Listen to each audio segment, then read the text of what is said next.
Hey there, Tony Polecastro here from Tony's Acoustic Challenge, and in today's video I'm going to give you 3 speed building tips for bluegrass guitar.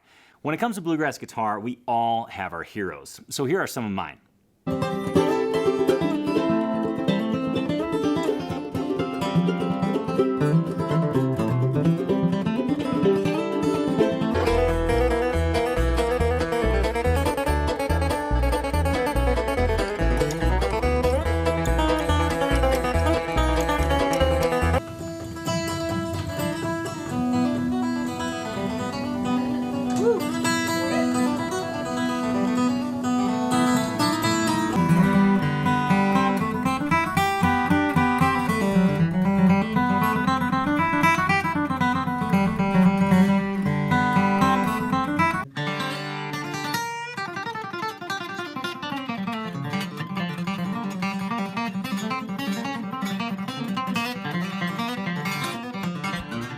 Now, before I get into the 3 tips for building speed, you need to establish your baseline. It's absolutely crucial because that's the starting point from which you will grow.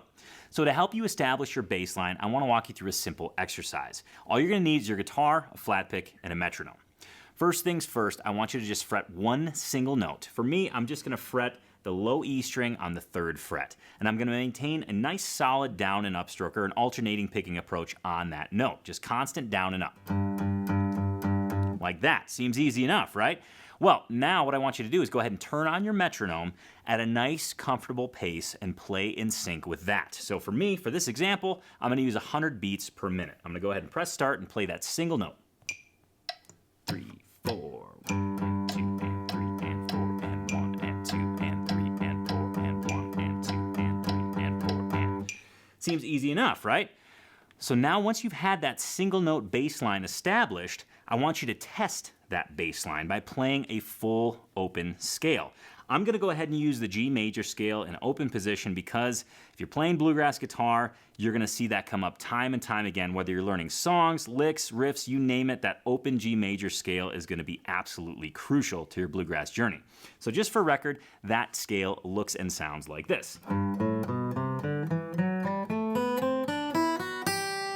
So I'm going to use that same 100 beats per minute and go ahead and play that scale using the same alternate picking approach and see where I sit against the metronome. So here goes nothing. 2, 3, 4.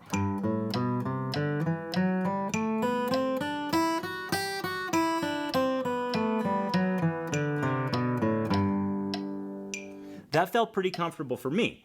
But if it didn't feel comfortable for you, don't worry about it. It's okay. Once you add in that full scale, it might throw a little bit of a wrench into your plans. So if you have to lower your baseline tempo, that's totally okay. The goal here is to find a nice baseline tempo that you can execute that open major scale pattern on and feel pretty good, not feeling like you're holding on for dear life.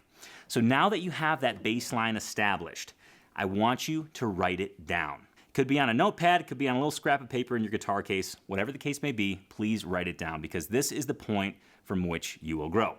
Now let's get into the speed building tips. Tip number 1, take your bass line and run through that scale 10 times. So for me, it'd be 100 beats per minute, I'd run through that scale 10 times. Once I've done that 10 times, I'm going to increase my tempo by 5 beats per minute, and I'm going to run through the scale again. Easy enough, right?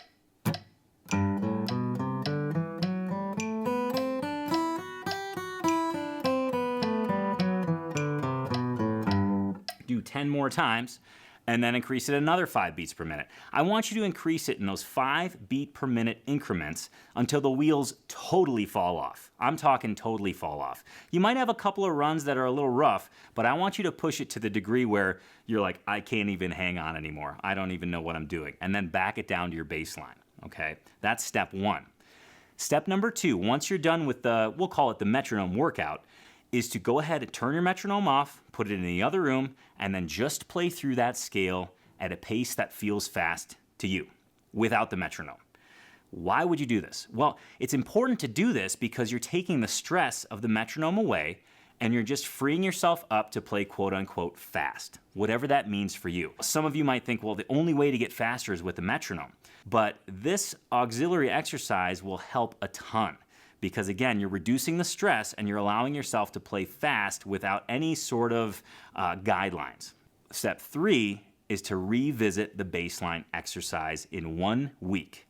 I guarantee you, if you do this for 10 minutes a day for a full week and you revisit that baseline exercise, I guarantee you will have gotten faster. And just think, that's 1 week. Imagine how fast you'll get in a full month. There's actually an ultimate test to make sure you're doing this correctly, and I'm going to get to that in a second. But I want you to keep in mind that building speed when it comes to flat picking is a slow and steady race. Think tortoise in the hare here. You're not going to just wake up one day and be able to play super fast.